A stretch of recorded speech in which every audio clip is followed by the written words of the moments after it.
They'll never know how close they were to beating you because you never gave up. What is up, you guys? Sage here.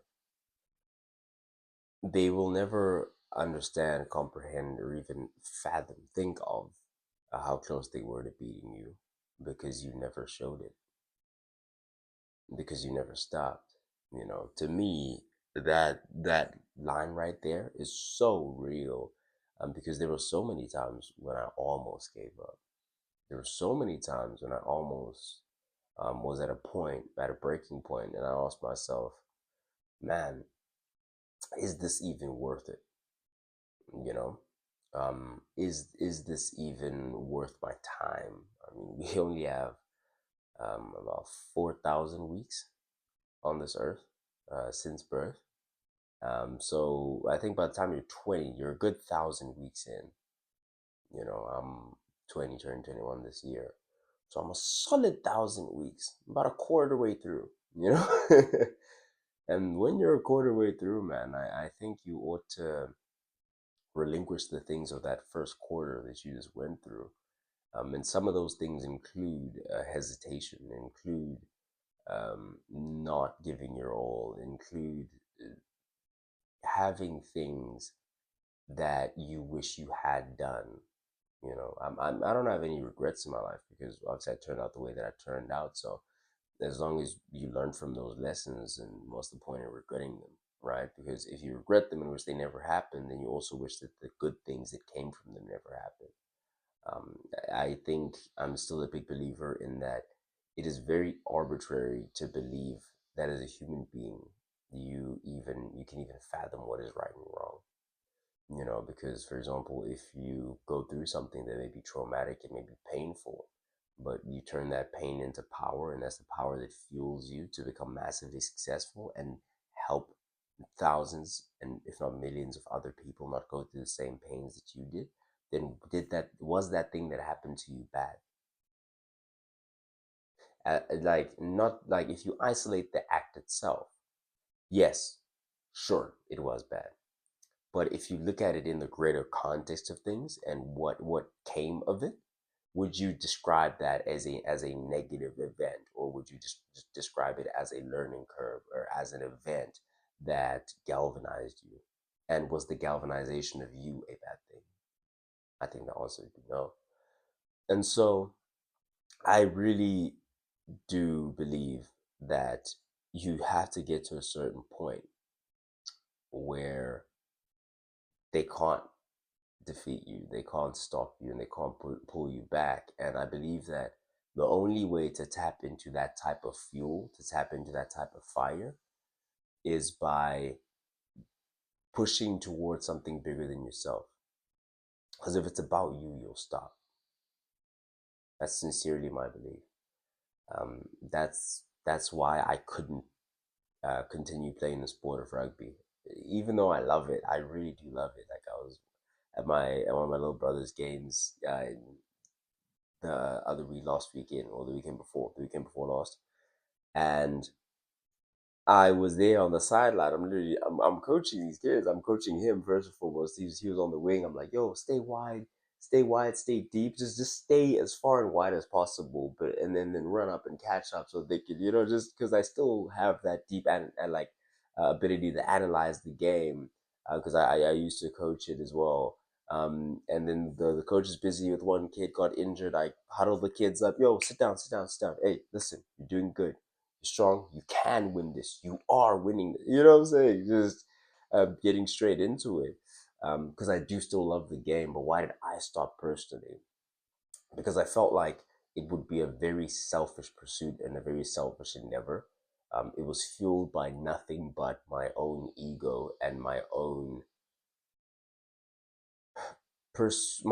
need for a destiny, first and foremost. Even if the destiny may not be mine, I just wanted one, I suppose. And also by my own selfish desire for example, accolades, for that certain level of respect, you know, and that can only take you so far. Like big number one, that can only take you so far. But even if you do try and force it, I felt like I was going to get to the end of my life and think to myself, wow, God gave me all these gifts and this is what I have to show for it. And what I had to show for it could have been like an incredible achievement to someone whose destiny that actually was. Meaning, if I felt in the bottom of my heart of hearts that God wanted me to play sport, to pursue that, then I would be fulfilled by whatever it is that I got. So, for example, I was thinking to myself that, okay, the best case scenario, like I'm 20 years old at the time, and I'm thinking I'm 20 years old. There are opportunities opening up. For example, at the Lions, if you keep pushing, you could put yourself in a position to be able to fight for. Um, to fight for a contract long term, and then you may end up in one of the professional rugby leagues, etc. So I looked at it realistically. I said within the next 10 years, if I really hit the nail on the head, then I could put myself in a position to be one of the most hardworking, mediocre professional rugby players, and perhaps grind so hard that I just about crack that elite level, couple of international caps, and that's it. That's what I have to show for it, and cool. But then the question became, of all the gifts that God gave me, of all the things that He bestowed upon me, um, is this the maximum utilization of those gifts? Are there things that I would be neglecting that He gave me? And the answer is yes to that.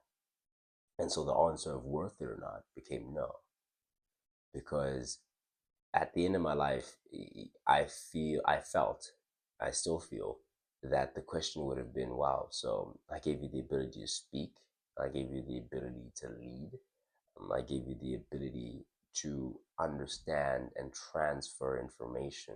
I gave you dedication, I gave you motivation, and I gave you a very unique insight on things. I gave you very unique political views. I gave you all these gifts, and they're not yours.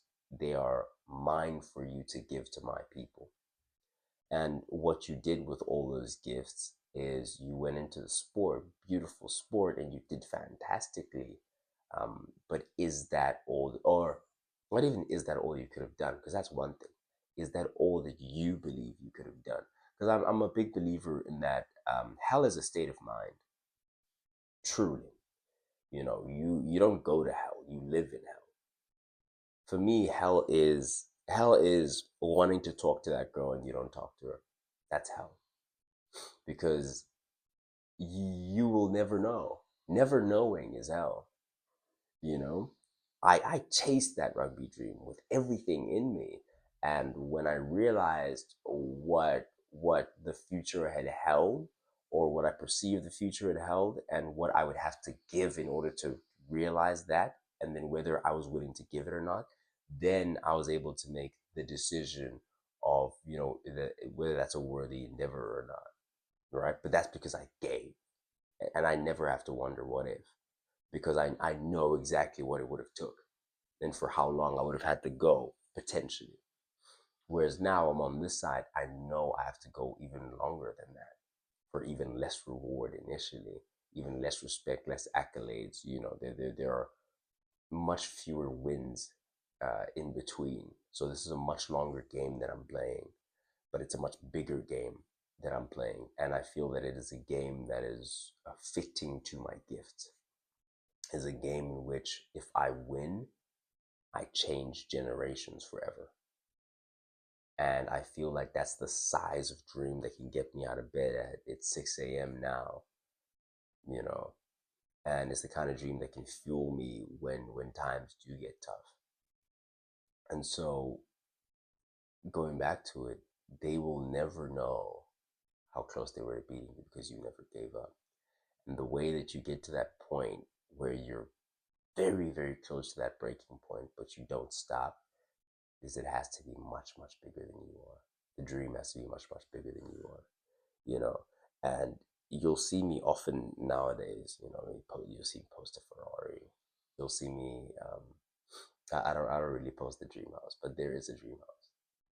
And those are things that I didn't have. But again, it's about making it bigger than you, right? And you see that and you're like, no, but that's about you. And for me, I'm like, no, no, no. You don't see it. What those represent is who I would have to be. Because I would never, with my first couple mil, buy a Ferrari. I would never. For me to buy a Ferrari, I need to be very comfortably above that to the point where I can do for others like quite comfortably. And then only would I even consider getting a Ferrari. So for me, if I have that as a goal, I'm not, for example, if Ferrari 296 GTS is about 10 million odd rand. It's eight, some are eight, some are nine, some seven. Um, a GTB is about six, seven ish. GTS was the convertible version. It's around eight, eight, nine. So let's round up to 10. The house, it's 65 million right now. The rand is depreciating in real time. Um, and I'm sure property values will fluctuate throughout time. But let's assume it'll be about, is 80 to 100 probably realistic by the time that I can push those sort of numbers. Okay, no problem. So you look at that and you look at what it means in terms of the size of the business that I'd have to be running, in terms of how much I'd have to be raking in annually to feel comfortable enough to do those things, while knowing that I also have personal responsibilities that I have taken upon myself, but I've been given by God to my community, to my country, to all those things. For me to be in a position where I'm comfortable enough to do that for me, then I'd have to be doing a whole lot more for everyone else. So it's not really about the thing itself, but it's about who I'd have to become in order to have it for me. And so that's what that's a reminder of. It's a symbol. It just reminds me who I want to be. I don't want a Ferrari. I want to be the guy who deserves a Ferrari. I want to be the version of me that owns that because he feels that he's gotten to the position where he's earned it. You know? And so again, going back to it, and I'm going to leave you with it. I stated it, been calling it throughout, and I gave it a lot more context, but they will never know how close they came to beating you because you never gave up. Because you never gave up. How to not give up? Make it bigger than you. If it's bigger than you, then you'll find levels and depths of strength that you never even knew existed.